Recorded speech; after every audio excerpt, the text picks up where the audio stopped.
The planet of Xylaria was a forgotten world on the edge of the Andromeda Galaxy. Its dense, bioluminescent forests stretched endlessly, teeming with alien flora and fauna.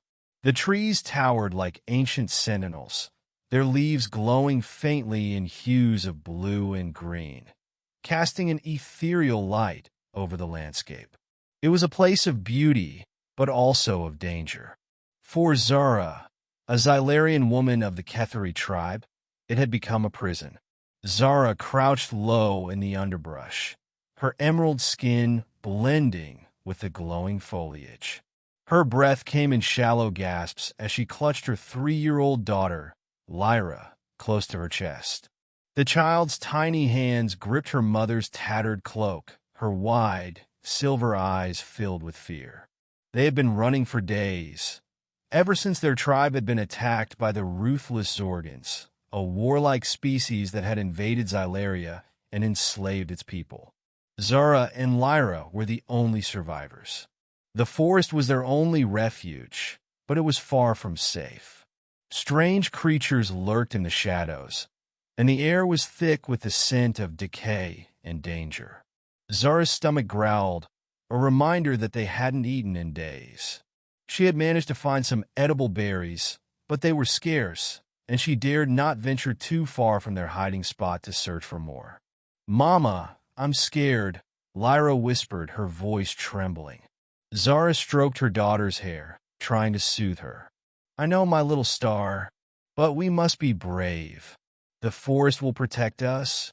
But deep down, Zara wasn't sure if that was true. The forest was vast and unforgiving, and they were utterly alone.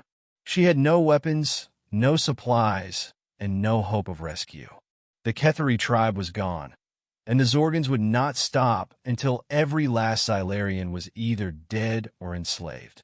As night fell, the forest grew darker, the bioluminescent glow of the trees fading into an eerie twilight. Zara found a small hollow beneath the roots of a massive tree and settled Lyra inside. She wrapped her cloak around the child, trying to keep her warm. The temperature dropped rapidly, and Zara could see her breath in the cold air. "Sleep, Lyra," she whispered. "I'll keep watch." But as the hours passed, exhaustion overtook her. Zara's eyes grew heavy, and despite her best efforts, she drifted into a fitful sleep. The hunter, miles away, a human hunter named Yerrick, moved silently through the forest. He was a tall, broad-shouldered man with a rugged face and piercing blue eyes.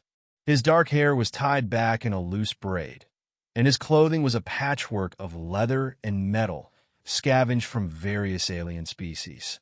Yerrick was a loner, a survivor. He had been stranded on Xylaria years ago after his ship crashed, and since then, he had made the forest his home. Yerrick had learned to navigate the dangers of Xylaria, hunting its creatures for food and avoiding the Zorgans at all costs. He had no love for the invaders, but he also had no desire to get involved in their war. His only goal was to survive. As he moved through the forest, Jarek's sharp eyes caught a faint glimmer of light in the distance. It was unusual. The bioluminescent plants didn't glow so brightly at this hour.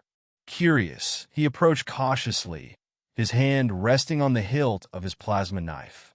When he reached the source of the light, he found Zara and Lyra huddled together in the hollow of the tree. His first instinct was to leave them. He had no interest in getting involved with strangers, especially not a Xylarian woman and child. But something about the sight of them stirred a memory he had long buried, a memory of his own family, lost in the crash that had stranded him on this planet. Yerrick hesitated, then knelt beside Zara. She stirred, her eyes snapping open as she realized she was no longer alone. In an instant, she was on her feet, her body shielding Lyra as she faced Yerrick with a defiant glare. "Stay back," she hissed, her voice low and dangerous. Yerrick raised his hands in a gesture of peace. "Easy. I'm not here to hurt you." Zara's eyes narrowed. "Who are you?"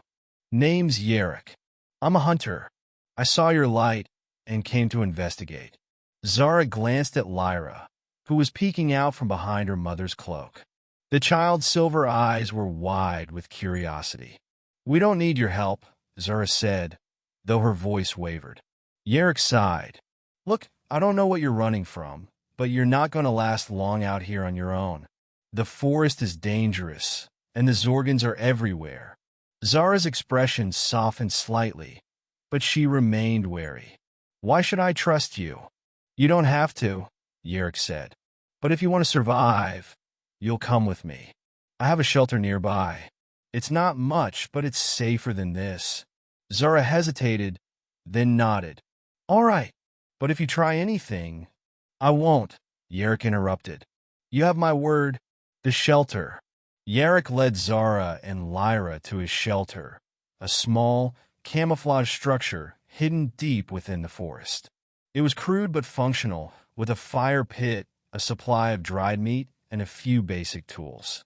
Zara looked around, her eyes taking in the meager surroundings. It's not much, Yerrick said, but it's home. Lyra immediately gravitated toward the fire, holding her tiny hands out to warm them. Zara watched her daughter with a mixture of relief and sadness. They were safe for now, but for how long? Yerrick handed Zara a piece of dried meat. Eat. You look like you haven't had a decent meal in days. Zara accepted the food gratefully, tearing off a piece for Lyra before eating herself. As they ate, Yerrick told them about his life on Xylaria, how he had survived alone in the forest for years. Zara, in turn, told him about the attack on her tribe and their desperate flight into the wilderness. The Zorgans won't stop until they've wiped out every last Xylarian, Zara said, her voice heavy with despair. We have nowhere to go. Yerrick was silent for a moment, then said, There's a human outpost on the other side of the forest. It's heavily guarded, but if we can reach it, they might be able to help you. Zara's eyes widened. You would do that for us? Yerrick shrugged. I've been alone for a long time. Maybe it's time I did something good. The journey. The next morning, they set out for the human outpost. The journey was treacherous, with Zorgan patrols and dangerous creatures lurking around every corner. But Jarrek's knowledge of the forest proved invaluable, and they managed to avoid detection. As they traveled, Zara and Yerrick grew closer. She learned that he had once been a soldier, a man who had lost everything and found himself adrift in the universe. Yerrick, in turn, admired Zara's strength and resilience. Despite everything she had been through, she never gave up, always putting Lyra's needs before her own. One night, as they camped beneath the glowing trees, Zara asked Yerrick, Why did you stay on Xylaria? Why not try to leave? Yerrick stared into the fire, his expression distant. I guess I didn't see the point. I had nothing to go back to. But now maybe I do. Zara smiled faintly. You're a good man, Yerrick. Lyra and I owe you our lives. Yerrick shook his head. You don't owe me anything.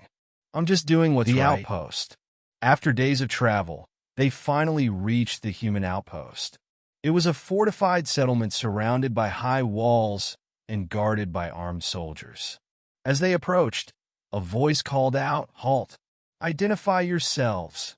Yerrick stepped forward, raising his hands. My name is Yerrick. I'm a human, and these are my friends.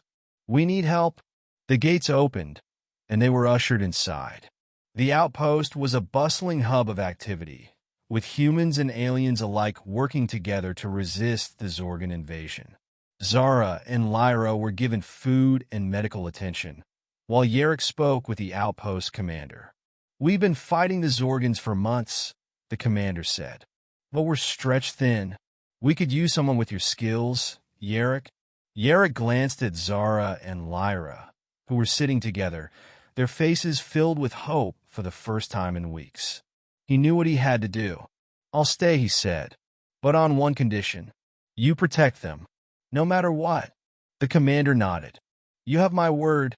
In the weeks that followed, Yarrick joined the fight against the Zorgans, using his knowledge of the forest to launch guerrilla attacks on their forces. Zara and Lyra remained at the outpost, safe and cared for. Zara began to heal, both physically and emotionally, and Lyra blossomed under the care of the outpost's inhabitants. One evening, as the sun set over the forest, Zara found Yarrick standing on the outpost's walls, staring out at the glowing trees. "You've given us a second chance," she said, joining him. "I don't know how to thank you." Yarrick smiled. "You don't have to. Seeing you and Lyra safe is thanks enough." Zara reached out, taking his hand in hers. "You're not alone anymore, Yarrick. We're your family now." Yarrick's eyes softened, and for the first time in years, he felt a sense of peace. The forest of forgotten stars had brought them together, and in its shadow, they had found a new beginning. As the stars twinkled above, Zara, Lyra, and Yarrick stood together, united by their shared struggle and the hope of a brighter future. The forest was no longer a prison, but a sanctuary, a place where they could rebuild their lives and fight for a better tomorrow. And in that moment, they knew they were no longer alone.